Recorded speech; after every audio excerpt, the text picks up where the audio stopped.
It's 1918, and Millie, not long turned 21, is with her friend and former roommate Eleanor, sitting in a clearing not far from a small airfield where the Canadian National Exhibition has been holding an airfair. All afternoon, the two of you have been watching as various planes and flying machines have demonstrated their abilities, putting on a show for the attendants of the fair. It's interesting enough, but so far nothing has held your interest. You've spent as much time, if not more, just chatting with your friend than you have watching the planes doing spins, loops, and tricks in the air. You can barely make out the speaker system at the airfield announcing a routine by a former World War I ace pilot. But once the small, red fixed-wing plane is in the air, it's as though everything else has dropped out of view. All you can see is the plane spinning and twisting in the air, deftly performing the very maneuvers that served this pilot well during the war. And then, suddenly, the pilot isn't performing maneuvers over the airfield anymore. At first, it's hard to believe, but as the plane looms closer and closer, it becomes immediately clear. The plane is heading your way. More than that, it's aiming straight towards the ground, straight towards where you and Eleanor are sitting. Eleanor screams, "He's got to bail out! He won't make it!" And she bolts up, darting off towards the road. You know better, Millie. There's no way for that pilot to get out of that plane. There is no easy escape. Whatever is about to happen, he's in that cockpit until the end. What do you do? I step out of the range of the crash and wait. I'm going to have you do a roll. I'm going to have you do coordination and athletics. Okay. 13. 13? Okay. Are you running? Are you walking? What is your mode of movement? I mean, because of my temporal amnesia, anything. Oh, this is past Millie. This is Millie, 21 years old. We're in a flashback. Wow. We're in the past of the past. We are in the past. Double past. Of the past. Yeah. Wow. I thought that this was a memory returning in my temporal amnesia. Oh, okay. Well, then in that case. Well, I mean, there's no reason why it's not both. Yeah. Oh, dear. Have you ever had temporal amnesia? It's really good. You might not know if you've had it, but I would recommend. You know what? Touche. My mind is an onion right now. Oh, that's also really good with tempura. Yeah, you nailed it. Turns out anything you throw in tempura batter and just eat it. Temporal amnesia. Okay, so then in that case, if this is like actually the past and there are consequences, I'm going to. Where is Eleanor? She's gone. She's dark. She's completely gone. Yeah. She's in a good place. Okay, fair enough. Aha. So then, then in that case, I mean, it's not just going to sit back and wait. It's going to be, I'm going to get out of the way, but I am going to start to look. I mean, this plate is coming down and there's going to be a crash. It's veering straight for where you are. Yeah, and so I'm going to very hurriedly move out of the way, but I am also going to be looking around to see where the nearest, I guess point of authority would be. Somebody who would have like a medical, kind of, basically like where is there a doctor in the house kind of deal? Like looking around, seeing if I see like a medical station or even a mechanical station that would have like something to like a gurney.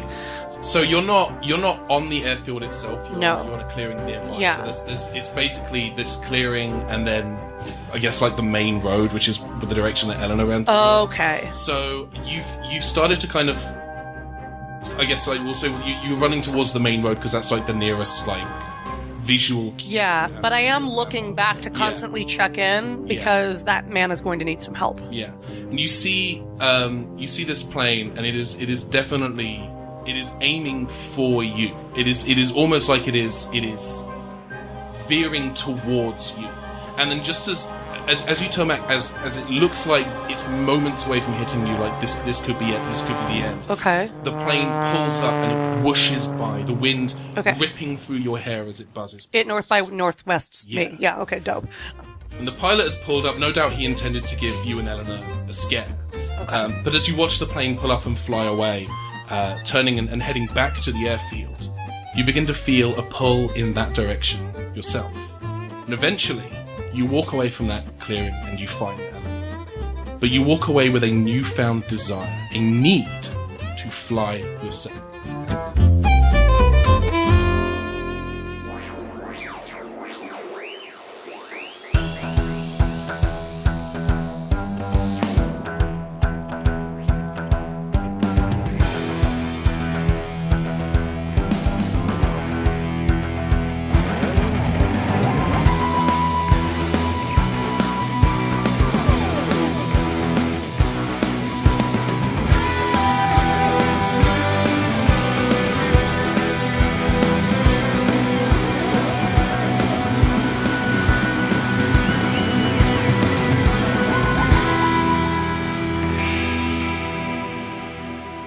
That was a beautiful word picture. I was up till 5 o'clock writing that. I'm sorry, I thought it was all in my head.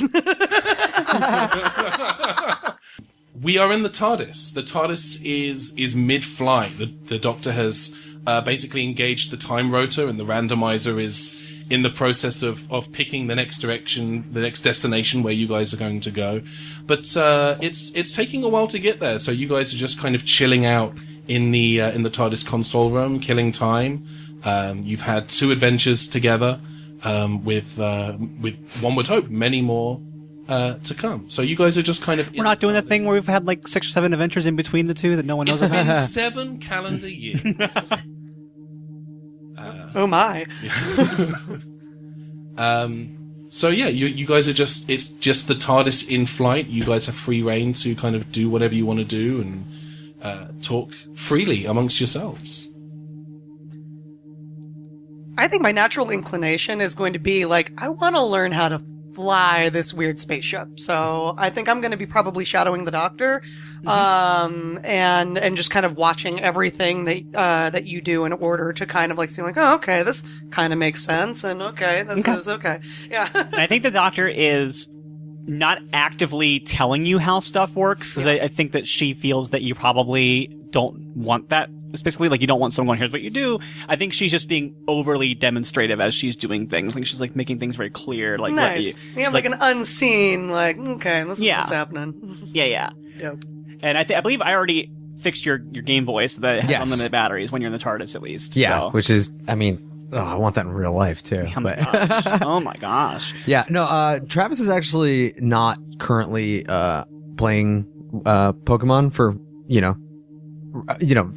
is not, this is new. No, instead he actually is watching the Doctor and Millie fly the TARDIS, and he's kind of just like biding his time, and at one point he like catches the Doctor and says, "Doctor, can we like speak privately if you have a moment?" Oh, sure. Here, Millie, can you just watch Gunther? And then, like, then you realize the cat is actually wandering around the console and, like, hitting random switches, which the Doctor doesn't seem to be too bothered by, because she can't really control the ship anyway. So, so she kind of, like, she scratches the cat and then takes Travis and throws him out the door. That's totally fine. Take 5 minutes to play with a cat. Deal. So, roll for cat. Oh, roll for cat. What is that? It is cat and cat. 100. I would say awareness and survival. I was going to say strength and fighting. So then, I take Travis to one of the corridors. Doctor, there's something I've been wanting to talk to you about. Ever since we were at the museum with the where you met us. The cost of human progress. Yeah. There's something that was said, and it's been weighing heavily on me. Obviously, we know what happens to Millie. Like, history knows what happens, and that's presumably why Russell Turner took her. But I'm worried about myself. And I know that's so selfish of me to say, but he basically told us that he was removing all of us from the end of our timelines. And I can only think of 2 reasons why I wouldn't be there. One is because I travel with you, which I love and I would not trade for anything in the world. Or it's because I die. And it sounds like either way, I don't make it back home. Well, Travis, the thing is, history is not as written as you might want to believe it is. There are some moments in history that we consider a fixed point in time, and now Millie's disappearance is one of those moments. However, one thing that I have thought about with Mr. Turner's he said that he removed people from the moment of their death or the moment that they were known to historically go missing and replaced them with these corpses they created. Now, who is to say that maybe those moments are recorded as they are in history because the museum took them in that exact moment. We're talking about a museum in the distant future. If they have altered the history of their own past, that history would be reflected as altered based on their work. So there is no saying that you were guaranteed to die at the moment that he thought you were. That could have been a result of what they did. So all you have right now, Travis, is what any living sentient being has. Just the time you have. So don't worry about what happens when I take you back, because maybe we take you home, maybe we don't, but whatever happens is a gift. It's the present. Thank you. I mean, that's, you know, it's great to hear. It's just when I line up what we know about Millie and then compare it to myself, I can't lie. It's worrisome, and I'm trying not to let it affect the beauty and the wonderful things that you're showing me, but it's like a splinter on the back of my mind a little bit. It's if she and I share very similar pasts, what does that mean for my future? And I know, you know, I'm not supposed to know what happens, but it's a little terrifying, to be perfectly honest. Can I ask you a question, Travis? Did you know that you were going to live forever the day before Mr. Turner took you from your spot at the library? Of course not. So how are things really any different? It's just a mystery. It's a future that's unwritten, and that's how you've always had it. That's the beauty of time travel is that your future is still as unwritten as it ever was. And you could look at it if you were going to die that next day or at the moment that Mr. Turner took you from your life, and that was an inchangeable fact. The fact that we are here now having this conversation is proof that it wasn't inchangeable. You are here right now. You're not living your life in a museum. You're not trapped away forever, and you're not dead. You are right here. You had the opportunity to live out the rest of your life as you see fit. That's all you get. That's all any of us get. You're right. Did you have a date you were looking to get back to? Is that, I mean, because I can't really pick where we go right now, but if I can take you home, no, I know, and falling or something, I would try my best. I'm not ready to go home yet. Obviously, I mean, we've barely scratched the surface of time and space, and you know, it's not lost on me. It's like we can go anywhere. Are you still feeling okay? I know that the last couple of things have been very scary and dangerous. Oh yeah, so. But it's that kind of stuff that's made me feel more alive. It's just, you know, to hear someone say that there's such a finite ending, it's just not easy. And I think what you said definitely helps. I wouldn't put much stock in a person who operates a human zoo as the arbiter of life and death. I would go ahead and say that person is maybe obliged to paint the bleakest picture of what your life would be to make a human zoo sound appealing. As you are saying that, you actually see Travis's body language sort of like relax for the first time. So yeah. So yes, I would just say unclench and pet the cat and enjoy your game. And I will you know, who knows? I mean, we could die at the next place we go to. It tends to happen a lot. So a massive explosion shatters into 1,000. Aww. That's every GM's go-to joke is you'll die suddenly, instantly, horribly. Mm-hmm.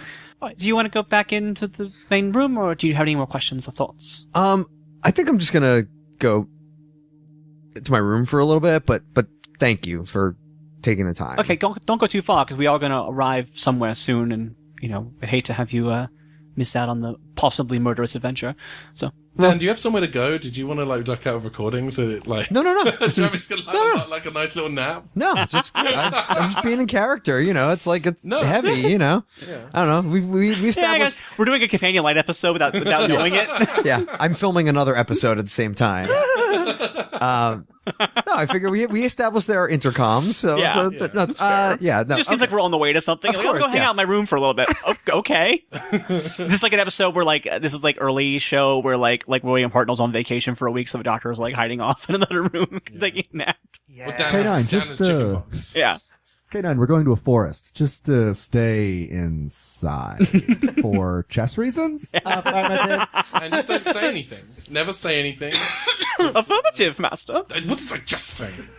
At one point, we're past the Galley live show now, so people will know what characters we did or didn't do. But at one point when I was thinking of characters for that show, I was going to do the David Brearley voiced K9 as my character. Oh my! Yeah, your David Brearley is very good. Thank you. Affirmative. The only way I allowed that is if it would be like season 16 or 17, where anytime K9's in a scene, you just hear. Yeah, exactly. It's like the gears are turning in the. Yeah, but then you'd have to make that. As the producer, you'd have to be making sound effects the whole show. Oh yeah, I'd just be hand turning while you're on the show. Furby. Yeah. Yeah. All right, so Travis goes to his room, and then after a reasonable amount of time, he comes back to the TARDIS room. Are you emotionally prepared and stable? Yes. And you've done all of your character art is complete. Yeah. You're done. Millie, do you want to go stalk in your room for a while as well, or you could? No, I'd prefer to fiddle with the equipment if that's all right. Because I know that Travis's life is a dark room. So. Oh wow! Does he need a hug? He needs. I was okay. It's up to Millie. I can't speak for her. I don't know whether Millie is a hugger or not. I mean, with friends. Okay, cool. Oh, Travis made a friend. Oh, Finally. yeah. Oh man, what was your This life is why he before? hasn't met them all yet, I because he gave doesn't you- have any friends. How dark was your life? I'm before? kidding. Okay, no, The TARDIS has the other game. He can play with that.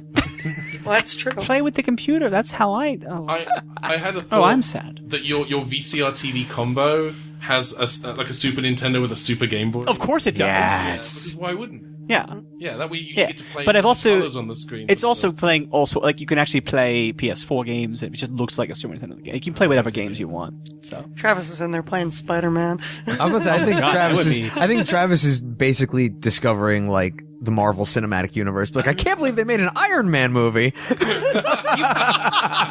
There are many wonders for the future, Travis, and many of them. Wait till you see Avengers: Infinity War, the most ambitious crossover of all time. What is an Iron Man? Wouldn't you like to know? All right. Okay, and then I go back and check the readings to see if we're almost to someplace. As you head towards the TARDIS console, you hear the telltale chunk of the time rotor stopping as the TARDIS has materialized and has appeared in a destination. Okay, I cross my fingers and I'm like, rise up, pleasure planet, rise up, pleasure planet, rise up, pleasure planet. And then I look at I swing one of the monitors around dramatically and look at it to see what I'm looking at outside the TARDIS. You're in through the grainy VHS quality. I adjust the tracking. Perfect. Picture clears up a little bit, and you see what appears to be a storage room. Oh, Again, with, lots of wooden shelves on which you can, through the grainy picture, just about make out things like surgical tools and rubber surgical gloves and other medical supplies. can I get an idea of era from them? Are they Earth tools? Are they space? Are they alien-y or futuristic in any they're way? Definitely human. You would ballpark it at somewhere in the early to mid 20th century at the latest. Oh, okay. All right. Shelf after shelf of opium. Okay. I check the readings on the TARDIS to see if I can tell what time zone we're in. I will have you do a roll for that this time, and we're going to make that ingenuity plus technology. I know you have Boffin, and I think you have some expertises there as well. Expertises. Okay. I hate your expertises to pieces. And well, Boffin is more like creating a gadget, so I don't think I would do that. I know But I mean, it's the TARDIS. It's the Doctor interacting with the TARDIS. So Oh, okay, so I'll take one for that. Okay. Buff. I think the TARDIS gives you a plus 6,000. I think feel the turn of the universe. Yeah, that might will probably apply do here it. too. Okay. Yeah, I think it's what. So I'll +2. add like 3 total for Boffin plus Fields from the Universe. Yeah, that because sounds Boffin's Boffin's a major good trait. So Probably 2 for each. Then. Yeah, so that's plus 4. total, Okay. yeah. All right. So and what was is that technology and what? Technology and ingenuity. Okay. So okay, and that was I was starting at. So I have 7 ingenuity, I have 4 technology, and then I had the 4, so I was starting at 15. Okay. And then I rolled a 6 and a 3, so I'm doing good. I'm doing like a 25, I think that's the... 25. All right. Is that right? Hold on, I'm 24, doing math. 25. 24. 24. Yeah. Sure. God, I made to start using a dice app because my rolls are so high with my ridiculous doctor traits. Yeah, with that roll, you don't just learn when you are, but you learn where you are. It is November 1918, and you are in Toronto, Canada. Millie, I should advise caution, because I believe, if my knowledge of your history is correct, you were actually present at this exact point in time. Ooh, okay. I guess I'll take a peek out the TARDIS door, and, Was a hospital in Toronto in 1918 sound familiar to you? Ooh, here's a fine how do you do. Yes, I actually, I've got a few friends floating around here, and, unfortunately, I'm probably laid out in one of these beds. I was very sick at the time. I cannot necessarily tell you which room, but it's a bit of a fever haze with that. But one moment, follow me, and I take her back away from the door of the TARDIS and to one of the corridors, and I basically find the room full of all the old Doctor costumes and outfits and things like random pieces of old companions' costumes that have been left behind and things like that. And I go, maybe just this once, maybe dress a little less like you and a little more like something in this room. Just be less recognizable immediately. If there's a hat you might like, or a wig, or something, if there's like a fake mustache, whatever you're into, I mean, just don't draw too much attention to yourself, but just something that people in the hallway won't go, wow, that looks just like Millie. Okay. At that... Granted, you are not as young as you were then, but still, you might at least seem like family to them. All right then. Let me see what I can do. And I guess probably what she would do, I think she's kind of intrigued by the notion of the mustache. And so, actually, I imagine that she probably finds like a 3-piece bespoke like suit and just kind of like something with like a little bit of pinstripe to it. And she gets herself like a hat that she tucks all of her hair into. And then if she can find like a super thin like Errol Flynn mustache, like we're doing that. So. You know what? Why not? You bet. And you know what? Travis is going to help because Travis was a theater kid. I'm deciding right now and knows his way around the spirit gum. Travis, if you want to play dress up as well, there are some period clothing for men here as well. I mean, she has some of it. But, I mean, would it make we could say your rank is brigadier. Oh, sorry.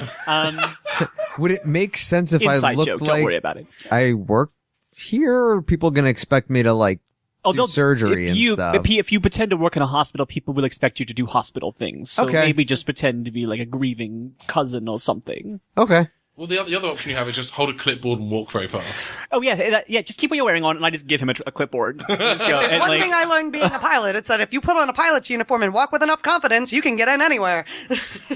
I think just Travis described my entire life. Travis is definitely going to take clothes, but because maybe this era is not the sharpest in his mind, he ends up dressing like a newsie.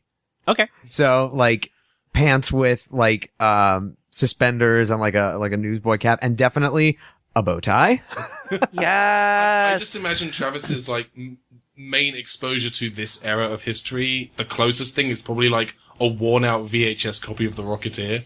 Oh my God. Yeah. Well, this would be pre-Rocketeer because that's World War II. Yeah, but yes. But like that's probably the closest he's got to... But yeah, it definitely ends up being more Newsies than Rocketeer. That's fair. I was just picturing Tessa Thompson in that one episode of Cold Case. So that's a joke just for me and maybe 2 other people in our audience. You're welcome. All right. I'm just looking at 1918 women's fashion. Just like as a quick... would raccoon coats be around yet, or is that more 20s? I have no idea. I don't know what American fashion was like in the 20s. I don't know. Oh, American. I do, because I'm a bit of a vintage clothes horse. Fashion in the 20s, at this point in time would have been like, I guess, is this the Fitzgeralds? Have we like just hit the Fitzgeralds I believe at we that have, point in time? So yeah, like shorter hair, a little more of that kind of Gatsby style dapper. Again, like amongst money, but actually Travis, with the exception of the bow tie, you kind of have that spot on because like we're going to be dealing with, think what everybody was wearing during the Depression and like how it was dirtier, but like that was kind of like your last thing kind of going into it. So. Well, I definitely have the bow tie around my neck, and I like say, do either of you know how to tie one of these? What do I roll to tie a bow tie? Because I assume I would know. I definitely know how to tie a bow tie. Yeah. That's what I was. I tie his bow tie for him. Beats me to it. I say bow ties are cool. I just put on. I keep on exactly the same clothes that I'm wearing, except I take my scarf and I tie it up like this bow around my neck kind of vibe. I just had a picture of it. Now it's gone. But like that like like very like vintagey, like Yeah. Yes. That's all I do, and I keep on my coat and everything else. I An just throw a elegant coat ascot. It's like the Ninth Doctor saying, I changed my jumper. Excellent. All right. Oh, and I put on like a fancy lady's hat. Is it one of those ones that sits at an angle? Yes, it does. Oh, you Oh, bet. Yeah, it does. Hat pin. Mm-hmm. It does now. Yeah. Yeah, you bet. That's how they stayed like that. You had to. Yeah. Yeah. Mm-hmm. Beautiful. Mhm. Okay. Yeah, you guys are pretty much ready to roll. There we go. I'm so glad that this group understands how important it is to describe clothes, for at least me, because I enjoy it. I'm going to say this as well, because you guys are all now wearing era-appropriate outfits. Any kind of attempt to convince, I'm going to give all of you a +1. Ooh. To the, Ooh. All right. You're not sticking out like a sore thumb anymore, so we'll go ahead and we'll do that. Also, I will say, Travis is really excited. This is his first trip into the past. It is. Yeah. Right. Yeah. So, All right. okay. So I understand we got a little bit of a Back to the Future 2 thing here with 2 Millies. So, but yeah, I'm going to tread lightly because I don't want to accidentally unborn myself. Wait, we're Now, back in the now, future. do you mean the original Back to the Future or the reboot series? Oh God, no. This is Dan talking now.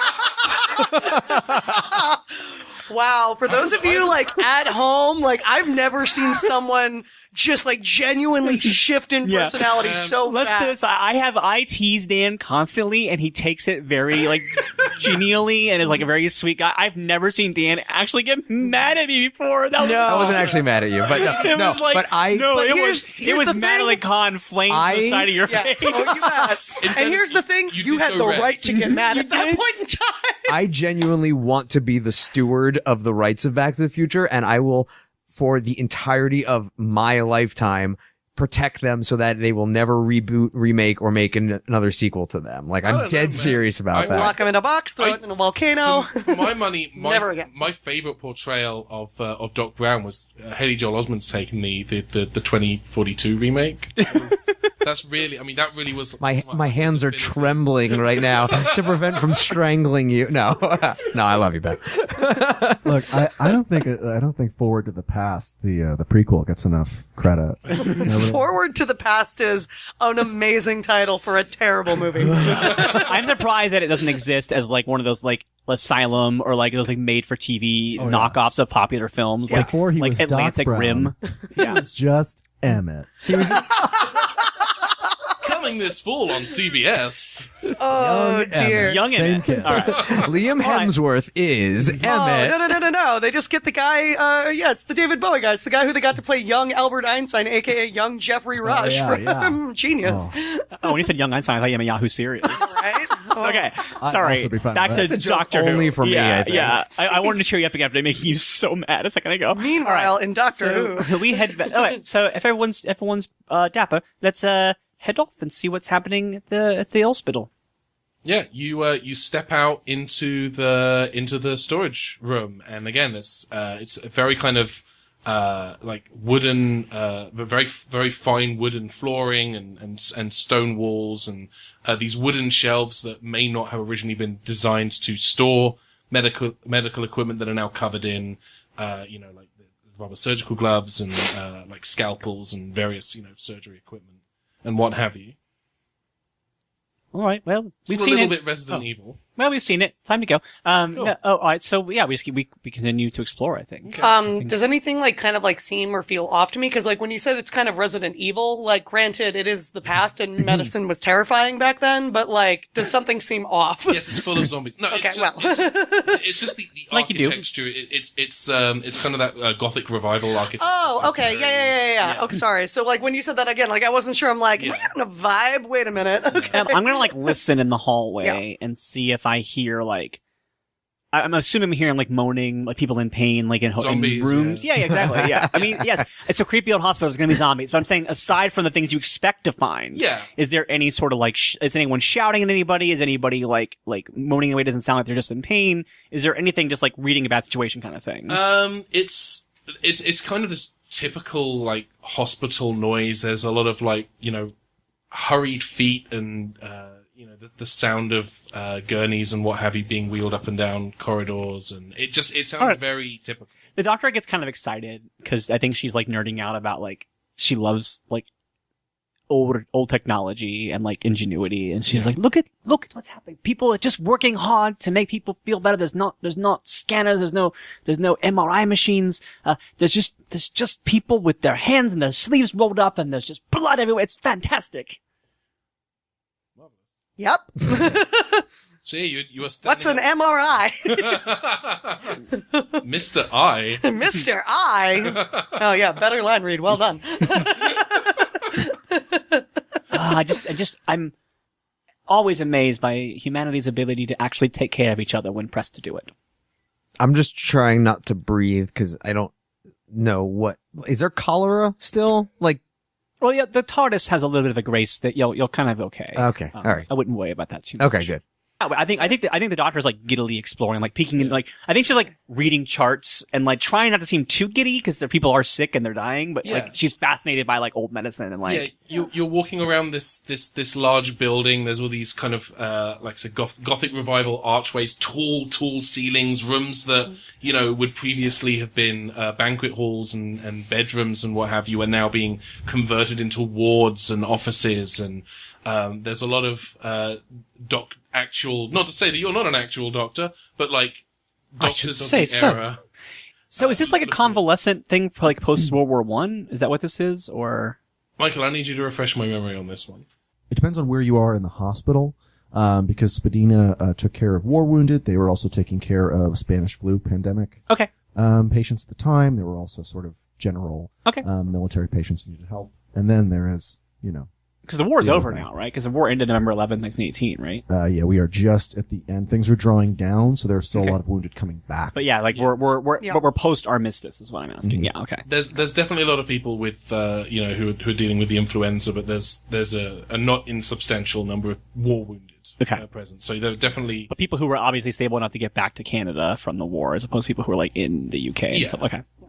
Yeah. Cool. So yeah, I would say that you probably started off passing through the war wounded ward. That's probably where you're checking charts, and you've seen people with various injuries. Some people have come back with less of themselves. Yeah, than people who've experienced cannonball like Gatling guns for the first time. And is that you know what I mean? Lots those of, meat grinder hills and stuff. Yeah, RAF pilots as well. Yeah, convalesced a lot at Spadina. Yeah, that's what I assume. I feel like a lot of convalescing. Okay, this is just I'm astounded. I'm sorry. I know I'm running a broken record here, but this is just exciting. I think Millie's kind of awestruck as like you're kind of running around and doing your thing, just because like this is a memory for her, and this is weird. Like it's not often that you can literally step back into moments in your life, and so it's kind of like she feels pretty confident in her disguise because apparently these people who she knew walking up and down the hallways just don't see her at all. So it's a very like little isolating moment, but very profound, I think, for her. We need something to call you here. How about Mel? Mel it is. Deal. That's not gonna get. My brain just exploded. What if we call you? How about Billy? Billy it is. There we go. So I'm Millie's cousin Billy. That all checks out. Your name is Billy, and you are a piper. Excellent. Sure. All right. Well, now that we've gotten that worked out. All right. So I do like Billy. So yeah, Millie and Billy is. Oh, Billy. Oh, Billy. Abelia Earhart. All right. Sorry. So yeah, we're exploring the hospital. I don't know how many more times we can describe what we're doing. As you guys are about to kind of step out of where the war wounded are into the influenza ward, Millie, you spot someone that you recognize in a nurse's uniform, kind of checking the vitals on a patient. It's Eleanor. Oh my. I guess like at that point in time, I'm kind of gonna hide a little. Like my confidence now is a little shaken because like, the average doctor who you would see kind of like walking back and forth, like it's weird, but like this is somebody who might actually recognize her. So I'm kind of gonna step behind the doctor and Travis and kind of, lower my head and maybe lower my hat a little bit and just and then kind of poke the doctor and be like, we may have a bit of a problem over there. That's an old friend. All right. Well, just, pretend you're not you. Just be very aware and hopefully they won't notice. Is there, like a newspaper anywhere around? Like on a counter or something like that? Yeah, I can't see why there's no reason why there shouldn't be. Okay, I pick up a newspaper and I hand it to Billy, and I say, here, just bury your nose in this if you see someone, maybe? Yeah, that won't be suspicious. I immediately open the newspaper directly behind and there's a Travis photo and of Millie Earhart right on the front of the paper. As I hold it up to my face, so it's just the body, but then the photo face, and then the hat. No. Millie, let me tell you something about sneaking in and out of places. I do it quite a lot. Is that the more you act like you absolutely belong somewhere, the more everybody else will believe you. The second that you act like you shouldn't be there, everyone else will believe you. So you belong here, you are not out of place, and that is just how it is. And that goes for you as well, Travis. Yes, doctor. And I put the newspaper back. Confidently. Just rips it out of her hands. Just smack it down on the table. Yes. That's and then someone walks up and goes, "Hey, aren't you Amelia Earhart in a man's disguise?" Oh, well, I failed. Well, there it is. And then aren't you a nurse here? Paradox. Aren't you right here? Yeah. All right. So. Okay. Yeah, you were able to get past her without her recognizing you. Oh, good. As you move into the influenza ward, and there's a lot of my working knowledge of what a 1918 Toronto influenza ward is spotty at best. I haven't been to one, shockingly enough, so I don't know how to describe that. Michael, can you help me out? I imagine a lot of, because I'm only imagining here myself, I imagine a lot of coughing and coffins. I actually have a pretty good picture of what that would actually look like. Yeah, I have a pretty good image. Yeah, I mean, a lot of times, kind of post-war, you can kind of see those old, cots with the metal frames. Yeah, that's what I'm picturing in my head. Yeah, like and a room lined up of them. And absolutely, a room lined up of them. The three of us can picture it. Yeah, going back and forth, and presumably very soiled sheets, because influenza, you're sweating. There's a lot of coughing. There's a heat to the room. Because I'm guessing there's a lot of buckets and pails, people coughing blood up into. Absolutely, and stuff like that. Yeah. And the doctor definitely walks in and says, "Nobody expects a Spanish influenza." And nobody expects a Spanish influenza. I can only imagine a lot of people do not laugh. Yeah. Travis absolutely does. A doctor and two nurses immediately look over you and just shoot daggers at you with their eyes. Oh, sorry. With the information that you have, Mel, I'm not averse to, especially considering that we're building this from, this is a situation from Millie's past. Mm-hmm. When it comes to describing certain locations, I'm happy to let you, Mel, take point on that if you're comfortable with that. Okay. Cool. Especially considering this, again, this is Millie's past. It makes sense that she would have a working knowledge of this hospital that she worked in and was laid out in for a while. And to the fans at home, don't worry, we're going to be as historically accurate as the time H.G. Wells, as a boy, traveled with the Sixth Doctor in the TARDIS after stopping the Ranny from stealing a bunch of brains. It's that historically accurate. If you do have any issues with the factual accuracy, you can definitely send an email to Michael at thegameofrassilon.com. That's the one. Yeah, there's a lot of people who just kind of they don't get it. Travis laughs and then realizes he's the only one laughing, so he does that thing where it's like and pretend coughs. I wouldn't do that in here if I were you. No, I know, yeah. That might be worse than what I did. I am going to have you do a presence and convince roll. Well, I do have face in a crowd, so I can blend in pretty easily. Yeah, but not if you fake cough in a sick ward. No, but it wasn't like a hacky cough. All right, what was it? That was a really well thought out cough. It's going to be presence and convince. Okay, 6 to start. And that gives you a +2 for the... so it's going to be 13 overall. Yeah.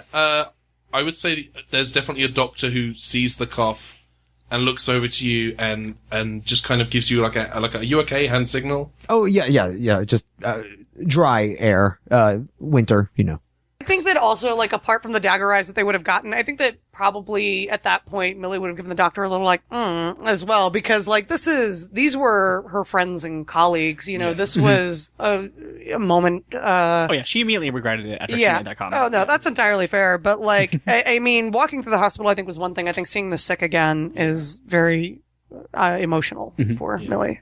There is a doctor in this room who you recognize. And it's someone you'd seen around. I don't think it's necessarily someone whose name that you would have learned. Okay.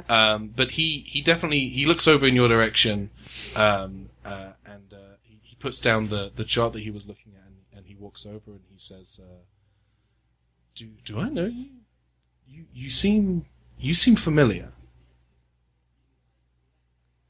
No, my name is Billy. I'm a visiting friend of someone here. Excellent. So that was this kind of 80s Cyberman vibe. Sorry, I realized that I had to do a different voice. I loved it. I and loved immediately thought to myself, Melinda, you know yourself. You've gotten to know like the silly voices that you do with D&D pretty well. But you know what's worse than you're British? You're Canadian. Give me a presence and convince. That's very, very fair. And don't forget, we all have a +1 on the convince because of our costumes. Yes, thank God. All right, so presence. Okay, so I'm starting with a whopping 5 there, and a 5 on convince, so I'm starting with a 10. Go team. An 11. 14. Oh, yeah. No, my convince is 4, Got so it. I already added the 1. 2. Yeah, so I have an 11. 14. Anyway. Okay. He looks at you and he says, "Man, I was sure I knew you. I'm sorry. You." My sister is here, maybe, or my cousin. They were very close. They're like brother and sister. We've been often told that we look alike. Excellent. Okay. Well, is there anything I can do to help you guys? Are you visiting, or what is your purpose here? Oh, just passing through, I suppose. I am. Oh, yeah, we get a lot of foot traffic in the influenza ward. What is going on? No, we just took a wrong turn in the hall. I'm sure we'll be fine. We were just visiting, and we came down the wrong turn. And we don't want to keep you. You're very busy, and people need your help, of course. I would strongly recommend, if you're just visiting, you probably want to go out the way you came. The exit at the other end of the ward does lead to the quiet ward. It's more or less off limits. We really would prefer visitors not disturb the patients in the quiet ward. What's the trouble with the patients in the quiet ward? We're trying not to be too public about what's going on. I don't know why I'm telling you this. We would just the hospital would prefer that you not disturb the people in the quiet ward, please. Okay. I don't remember a quiet ward. That's when I'm gonna kind of like to the doctor. Mm-hmm. Yeah, she kind of makes a nod to you, like, "Yeah, I get it. There's a mystery." Like, yeah, like she's like, "I don't know how to say this without saying it out loud." She's like, "Oh, question: Is there? We didn't check in. Is there a station we should check in at to get visitor badges, and then maybe like a cafeteria or some sort of like place to get a nosh before we visit his cousin?" Yeah, it's not that kind of hospital. We don't really have nosh, okay. I guess is the word you used with your mouth. Yeah, alright, sorry. Just didn't know. We just wanted to make sure that we were on the up and up.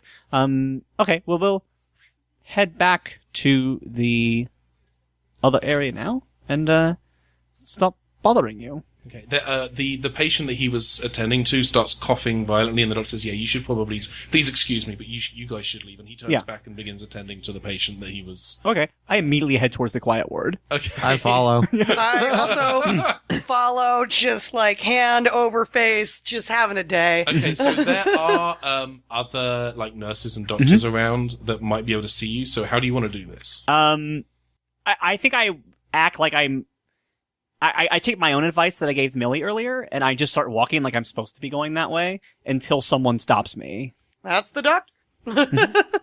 Yeah. As you're approaching the quiet ward, there is a nurse who just kind of steps in your way and says, "Can I help you?"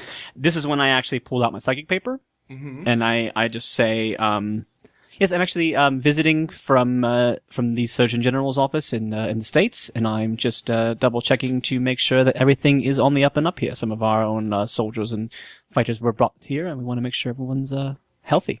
Okay, that is also going to be presence and convince. Sure. With you get a buff for the psychic paper, right? Well, it's a story point, but I can roll instead if you want me to do that. If you want to just spend the story point, you guys can just continue. Okay. I'll spend the story point. Yeah.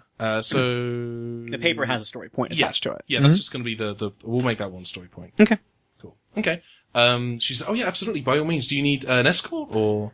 No, I think it's probably better for us if. Are you busy? Are you helping people? I don't want anyone not to get their treatment because of us. That absolutely makes sense. If you have, if you need anything, we're down here, so feel free to pop by, and if I can help you in any way, feel free. Sure. We start heading into the quiet ward, and once we're out of we head the door. Once we're out of earshot of them, I look at Millie and I go, "Don't worry, I never walk away from a mystery." From earlier, I'm like, if anyone's mysterious and being quiet about it, I want to know why. And then we head to the ward. You round the corner into the quiet ward, which was perhaps once a banquet hall or a reception area, and now the walls are lined, very much like you observed in the influenza ward, with beds, each one occupied with a victim of the sleeping sickness. They're all seemingly resting, merely sleeping, but unable to wake up. There are no doctors or nurses present, which seems strange, but perhaps even stranger is the machinery and equipment surrounding the patients. There are iron lungs and ventilators and other pieces of equipment scattered throughout the ward, with a larger collection at the far end of the room. I want to make a medicine check to see if I have awareness of what, the sleeping sickness is, if it's an actual, sickness of a time period, and, what I would know about it. Michael, it's real. Yeah, it is a real thing, yes. Okay. But no, I want to roll what I would know about it. Absolutely. That is going to be, I think I'm going to call that, that's going to be awareness and medicine, okay. Seems like. Or maybe not, ingenuity and medicine makes more sense. Okay. Okay, so I had 9 plus 9, so I have an 18. Okay, that is a sizable roll, so... I am Michael, a doctor. Yeah. Do you want to fill us in on the sleeping sickness? If you've read the Sandman comics, you'll know the sleeping sickness from that. In real life, sort of a little during and after World War I, there was the strange condition where patients would fall asleep and not wake up and go into these comas. It ended up being diagnosed as encephalitis lethargica, which is where we get the title of our serial, This Adventure Lethargica. Oh, I like it. Ooh. Yes. So Lethargica is also my glow name when I wrestle. Wow, that's a solid glow That is, name. yeah, Wow. great. Dang. I was trying to figure out some kind of Kate Leth reference to get in here. Ooh. I was like, Kate Lethargicians. You're welcome, Doctor. Well, thank you. But yeah. Yeah. So this is a real disease that the doctor would probably have a knowledge of. Would Millie be familiar with it? Yeah. Yeah. Would Travis know it from Sandman? That's a great. We can do a check for that. Actually, I'll roll. I'll straight up roll. While he's rolling that, would the doctor be familiar with the machinery in this room as something being used to treat it, or does it seem out of place? That's a great question. Let's come back to that in just a moment. Sure. We'll give me ingenuity and I think knowledge with your pop culture expertise is under knowledge. Is that right? Well, the pop culture is a special ability, but since I personally did not remember that it was from Sandman, I don't want to give Travis the bonus for that one. Yeah. Okay. That makes sense. fair. That's fair. So you said ingenuity and knowledge. So that's an 8 to begin with. Nice. 8 and 7 is 15. Okay. Yeah, I'd say that you probably remember enough about the sleeping sickness in Sandman. Maybe you don't remember the specifics, but you... Well, that sounds exactly like what's happening to me right now. Yeah. So yeah, just go from your own life experience. Okay. Because otherwise we have to pause the recording so you can go and read Sandman, and I feel like that's not... To be fair to Travis versus Dan, though, Dan is talking about Sandman in 2019, whereas Travis is reading Sandman in the 90s. That's true. So he might be a little more fresh on it than you are. That's true. It's okay. But I'll stick with the roll. I'll honor it. Yeah. Okay. Yeah, cool. yeah, the role matters, but Yeah. So yeah, you want to investigate the machinery? oh yeah, absolutely. It all seems period enough, but something about it doesn't quite ring true. Okay, I think this is the point where, for flavor, I'm gonna scan it with the Sonic. Okay. How do we want to do that on this particular occasion? Do we want to do the roll? The roll makes sense. I think the role makes sense, but I'll leave that to you as GM. Okay. Yeah, we'll go for a roll. We'll make this ingenuity and tech. Okay. I have a pretty high roll here, so I won't make you add anything, because otherwise, at that point, I might as well start spending story points. Yeah. So, So ingenuity, because I'm starting at 11 before I even roll. So. Yeah, that's decent. Yeah. All right. And yeah, I got a 8 on that, so that gives me 19 total. Okay. Yeah. So I'm going to make this. We've spoken about this before, but the way success works is, a good success is yes. A just success is yes, but, and a fantastic success is yes and. You are in the yes range, so you are able to determine what this equipment is. It's not what it looks like. Okay. They're not iron lungs. They are not ventilators at all. Although someone's gone to a lot of effort to make it appear as though they are. Do I have an indication that they're alien in origin in any way? Absolutely, you do. And you actually already have kind of a working knowledge of who it might be because you are picking up. It looks like this equipment is designed to collect somnatic energy or dream energy, if you like. And you have a vague recollection of an encounter a long time ago with a race of creatures called somnivores. Wait, this is from the live show, right? Yes. Actually. Yeah, from last year, yeah. That's wild! Yeah. Oh, what fun! Well, good for all of you for knowing things that I don't know. Yeah. So, because you have had an undocumented experience with the somnivores before, here's what I will tell you. Okay. Throughout the universe, there are creatures known as somnivores, creatures which feed on somnatic energy or the dreams of other creatures. Some animals and plants on Earth and even on Gallifrey are somnivores. If you've ever woken up from sleep with no memory of the dream that you had the night before, you've been visited in the night by a somnivore. Ooh. So this particular race of aliens, the race is not called somnivores, but that is kind of the classification. Like that is their primary. What's the race called? You don't know. Okay. Because they did not tell you at the time. Okay. Kind of a Silurian situation. Sort of. Yeah. But yeah, you're definitely picking up that these machines are designed to harvest that dream energy. Okay. I'm not a fan of that. Alright, something is amiss here, and I'm not happy with it. So I'm kind of like looking around more, kind of like, there's a piece of like loose machinery or something that's like not, like, a giant piece. I'm gonna pick it up and kind of like look at it and kind of like shake it. Okay. Yeah, we'll say that there's like in 1918, would they have had like the smaller like wooden radios? Like, I'm thinking about like an FM radio. Right. Yeah. Would they have been a thing? I don't think Probably so. not. Too old for that. I think it's too, the technology was still too large. Okay. I'm just trying to think about what like something smallish would be in this environment. Nothing is small for me to pick it up. I can just say. I mean, I'm a vintage clothes horse, not a medical specialist, so I can't really. Let's just say that, like, okay, let's just say that I put my hand on something and like I'm trying to like play with like knobs. I'm looking for something that, like I can play with knobs. Where I'm not direct, as long as it's not like attached to a person, where I'm gonna like mess them up somehow. Like I'm like fiddling with something. There's probably a unit that is not connected up or near anyone that you can mess around with. Okay, so I start like fiddling with. I mean, there's knobs. I'm gonna fiddle with them. Yeah, there are switches and there are definitely lights associated with switches. Most of this equipment you notice has switches and dials at the top with lights associated with them, and then lights at the bottom that don't appear to be related to any particular aspect of the machinery. Okay. But also around this room, along with the equipment, you do see other like regular medical supplies, like scalpels and tongs and rubber surgical gloves, that kind of thing. So whatever's going on in here, there's also, as well as the dream energy harvesting element, there also does appear to be a medical element at play as well. And again, as a reminder, there's a lot of the machinery is kind of congregated at the back. Okay. Of the ward. Okay, I'm gonna follow the power source of the machine that I'm fiddling with and see if it leads me somewhere directly. Okay. Yeah, there are lots of cables. They're not particularly thick. They're kind of 21st century kind of thickness of power cable, which already seems kind of out of place. Okay. But all of the cables in these rooms are either heading to beds or all kind of like veering towards the back of the to the ward. So I'm gonna head that direction, and I'm gonna like motion to my companions. I don't want to be loud, just because I don't want to draw attention to this room.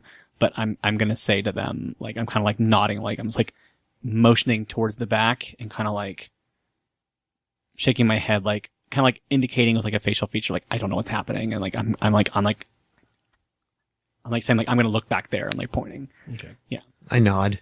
I'm going to actually start fiddling with the equipment as well, because it's pretty clearly, like, I would have been a little bit versed in what some of this was, especially at this point in time in my life. So, like, I guess I would probably notice if something was off about it. Yeah, I'm not going to make you do a roll. Okay. I would say that definitely from, like, watching the Doctor interact with the machinery. Can I spend a story point to take one apart? Ooh. Yeah, let's More actually... than one story point Yeah, to take one apart. That is, I'm going to call that 3 story points to, like, disassemble. Cool. I'll do that. You find a toolbox nearby, with a bunch of screwdrivers and wrenches and whatnot. Cool. Yeah, you begin to take apart, one of these. We'll go, so there's a ventilator, and you begin to take it apart, and as you begin to remove elements, you realize that, the kind of 1918 exterior is more or less a facade. Like, beneath that is technology that you absolutely do not recognize. And you reach a point as you're beginning to take it apart and pull components off where, there are, kind of screws and joins and connections that you don't recognize and that don't correspond with any of the tools that you have in the toolbox. So, it's very clearly alien technology. It's completely unlike anything you've seen. Travis might have seen something like it in an old movie from the 50s.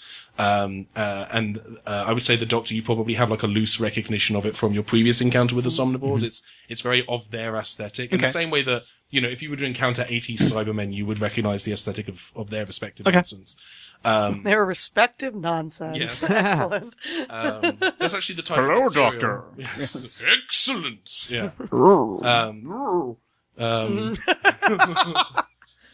Oh my. Okay, well then in that case, I'm probably gonna take it over to the Doctor and be like, does this look familiar? It very much does, and it's confirming my suspicions about what's going on here. Now my big question at the moment is, are these people actually suffering sleeping sickness, or are they being made to sleep by external means? I can go and check. Yeah, I'm just gonna go over and do it then. Okay. My medicine is garbage, but I mean, I'm gonna try. Yeah. Where Millie is, like, at the point in the life where she's on the TARDIS, it's been a long time since she did her... Since she was a nurse, and so her medicine is garbage, so I'll roll, but... We'll do a roll. I'll tell you what, because this is a location that is from Millie's history, okay. I'm gonna give you a +2 buff on this, because this is something that you should have some working knowledge of. Neat. So we're gonna make this ingenuity and medicine. Okay, deal. And I get a +2. Yes. Good, because this is... Okay, so we're starting with a 5. Good old whopping 5. Ooh! 13! 13. Yay! Okay. Good rolling. You can't immediately discern anything other than, like, everything you know about the sleeping sickness. This appears to you to be the sleeping sickness. You're not seeing anything that suggests that, you know, there's an external... In as far as Millie would be able to discern, you're not aware that there's any kind of external force or anything that doesn't meet the appearance of the sleeping sickness. I will relay that to the group. Doctor, is there something you want me to do? I'm really out of my element here. Yeah, I mean, I definitely want you to be part of everything. There's a something. Follow me back here. Let's figure out where this is heading. Like, I was heading to the back room anyway, and I got pulled away by Millie. So, like, I go, if you want to follow me, we can check out this thing together. Yeah, definitely. Okay. So this is happening while Millie's checking on one of the... Yeah, well, Millie I'll pulled go me through over. and check all of the patients. While checking patients, so, I take Travis back to the back of the room. Like, just, maybe keep an eye out. Make sure something else can jump out at us. Oh, great. So you and murder us. You approach the back of the room, and most of the equipment seems to be collected around one bed near the greatest assortment of the hospital hardware.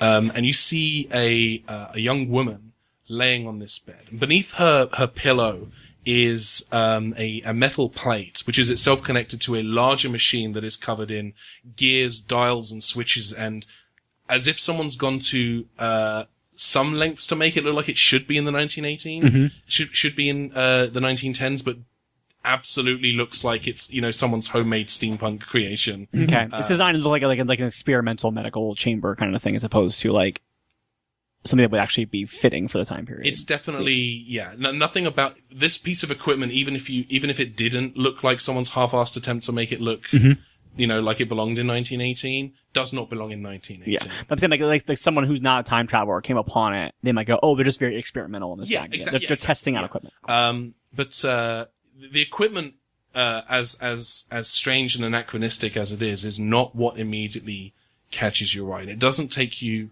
long to realize who it is who's laying in the bed. Her features are younger, and she is still as she rests, but it is unmistakably a young Amelia Earhart. Oh no. Existential crisis! Now you can have the crisis. Imminent! Which you don't see. They know and you don't. No, that's why it's imminent. Like, this is gonna happen. Okay, I look at Travis and I go, keep her busy. Yeah. Yeah.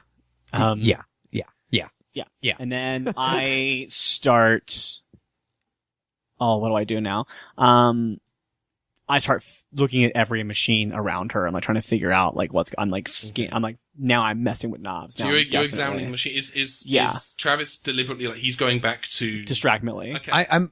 To not draw too much attention, I'm gonna stay by the doctor, but I'm really keeping an eye on Millie from a distance. Okay. So like in case she were to approach, I would sort of like head her off at the pass. I finish seeing all of the patients and make my way to the back of the. Okay. That's the one thing we do. Unless I'm gonna sit there and dance with a broom in the middle of an influenza.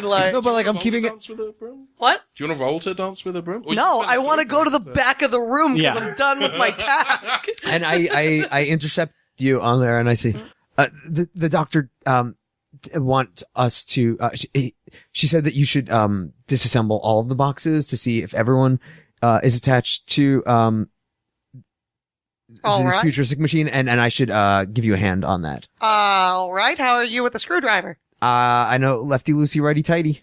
Close enough. All right.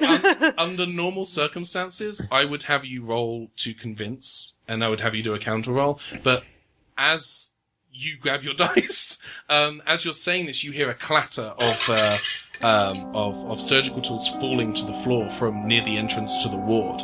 And as you turn, you see a group of doctors and nurses approaching you. Their faces are obscured by surgical masks, and they are brandishing scalpels, saws, and syringes. And as they move in, cold and determined, you realize, and the doctor has seen this as well, you realize that where you are right now, you are cornered. There's no doors, there's no windows in this corner of the ward, and there's no way that you could possibly get to Millie and Travis in time before the doctors and nurses do.